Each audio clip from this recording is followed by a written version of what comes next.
Hello everyone, heads और tales stocks में एक बार फिर बहुत बहुत स्वागत है फ्रेंड्स। बात कर रहे हैं वर्टोज एडवर्टाइजिंग लिमिटेड के लिए 8 अगस्त 2023 का लेटेस्ट नोटिफिकेशन है और आज इनके लिए Q1 2024 के नंबर्स डिक्लेयर किए गए और सीधा चलते हैं इनके फाइनेंशियल नंबर्स के ऊपर।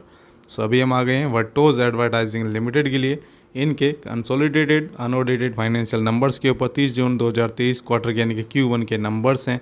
जो भी वैल्यूज़ यहाँ पर दी गई हैं वो लाख्स में दी गई हैं और इन वैल्यूज़ को कन्वर्ट करके हमेशा की तरह हम इनको करोड़ में लेकर चलेंगे और राउंड फिगर में भी लेकर कंपेयर करेंगे, जिससे कि आसानी रहे कंपेयर करने में। ये आपके इस क्वार्टर के Q1 के नंबर्स हैं, ये लास्ट क्वार्टर के Q4 के नंबर्स हैं और ये लास्ट ईयर के Q1 के नंबर्स हैं।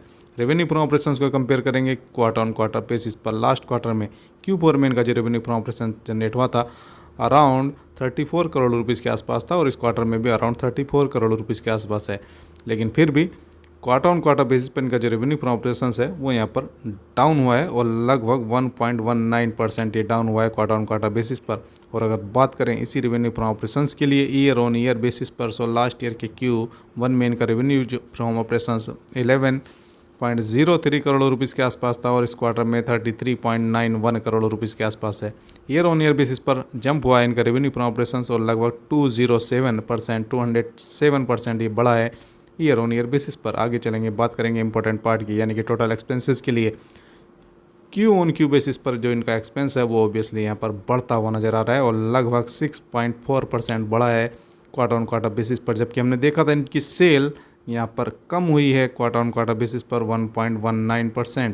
सो अपोजिट इसके देखें तो यहाँ पर एक्सपेंसेस बढ़ते हुए नज़र आ रहे हैं। सो अगर बात करें इसी एक्सपेंस के लिए ईयर ऑन ईयर बेसिस पर, सो ईयर ऑन ईयर बेसिस पर भी इनका जो एक्सपेंस है वो यहाँ पर बढ़ा है, इंक्रीज़ हुआ है और लगभग 237% इनके एक्सपेंसेस बढ़ते हुए नज़र आ रहे हैं ईयर ऑन ईयर बेसिस पर, जबकि इनकी सेल हमने देखा था 207% बढ़ी है ईयर ऑन ईयर बेसिस पर। सो कंपेरेटिवली जो एक्सपेंसेस है कहीं ना कहीं वो ज़्यादा बढ़ते हुए नज़र आ रहे हैं, जो मार्जिन्स पर आप फ़र्क डाल सकते हैं। आगे चलते हैं, बात करते हैं नेट प्रॉफिट के लिए। नेट प्रॉफिट को कंपेयर करेंगे क्वार्टर ऑन क्वार्टर बेसिस पर। लास्ट क्वार्टर में यानी कि Q4 में इनका जो नेट प्रॉफिट था 4.1 करोड़ रुपीज़ के आसपास था और इस क्वार्टर में 3.54 करोड़ रुपीज़ के आसपास है। So quarter on quarter basis पर ओबियसली यहाँ पर जो नेट प्रॉफिट है वो यहाँ पर डाउन हुआ है और लगभग 13.65% ये डाउन हुआ है क्वार्टर ऑन क्वार्टर बेसिस पर। आगे बात करेंगे इसी नेट प्रॉफिट के लिए ईयर ऑन ईयर बेसिस पर। सो लास्ट ईयर के Q1 में इनका नेट प्रॉफिट 1.41 करोड़ रुपीज़ के आसपास था अप्रॉक्स और इस क्वार्टर में 3.54 करोड़ रुपीज़ के आसपास है। ईयर ऑन ईयर बेसिस पर जंप हुआ है इनका नेट प्रॉफिट और लगभग 151% ये बढ़ा है ईयर ऑन ईयर बेसिस पर। सो यहाँ पर अगर देखें तो क्वार्टर ऑन क्वार्टर बेसिस पर जो इनका नंबर्स हैं वो यहाँ पर हम कह सकते हैं कि फ्लैट नंबर्स हैं और ईयर ऑन ईयर बेसिस पर इनका नेट प्रॉफिट यहाँ पर बढ़ा है और अच्छी खासी इनकी सेल भी बढ़ी है।